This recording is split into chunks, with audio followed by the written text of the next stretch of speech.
นี่เครื่องบินเขมรนี่เครื่องบินลบเด้นี่อันนี้นี่อันนี้ว่าสิว่ามาหลบกับไทยสิมาไอ้นี่แหละที่สิมาสู่กับ F16 อันนี้นั่นแมนโอ้โหมันได้บ่นี่มันคืออยากขู่ในเดือนหนึ่ง มันเขาไปยอมซีมาได้นี่อันนี้ได้เขาเพิ่งยกไปส่องโอ้โหมิก21อันนี้ได้แมนมันส่งมันคือเป็นอันนี้วะมันซื้อมาจากซื้อจากคอมาจากเวียดบ่เวียดนามคองเขาปนละว่างเลยเอามาต่อบ่แมนของเวียดนามโอ้ สิมาสู้รบกับกิฟเพนนี่กับกิฟเพนโตกับ F16 นี่แหละคนละยุคกันเลยได้ไหนคณะก็ยังว่าบ่เฮาก็บ่เข้าใจคือกันคือตอนนี้เนี่ยเขาพยายามแบบทางเขมรนี่พยายามยุแย่โอ้ยุยงบ่ยุแย่บ่นี่คือแบบไผเกิดยุไผเปิดก่อนเสียเปรียบ เพ ราะว่าเขมรนี่ซ้ายขอเห็นบ่ตามสะพานลอยอ๋อโอ้เห็นขอหยังขอ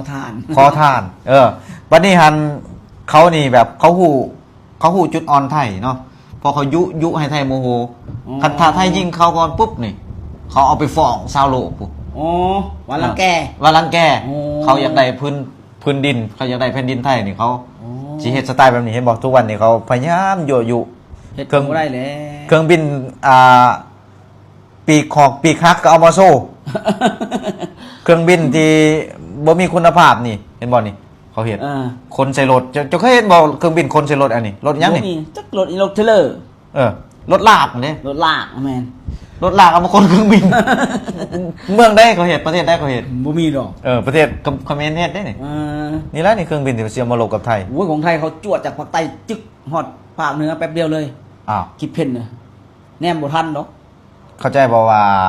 อยากโซ่กามดาบอ๋ออยากอวดใส่ไทยประมาณว่าอันนี้แค่เครื่องบินได้นี่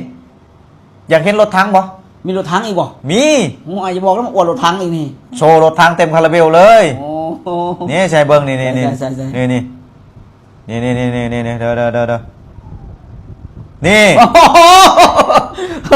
ห็นบ่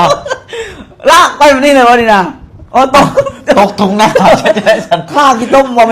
มันรถ6ล้อแก่ไหม้บ้านเฮาตะกี้แม่คือแบบว่าโดยความอยากโซ่นะอยากคิดว่า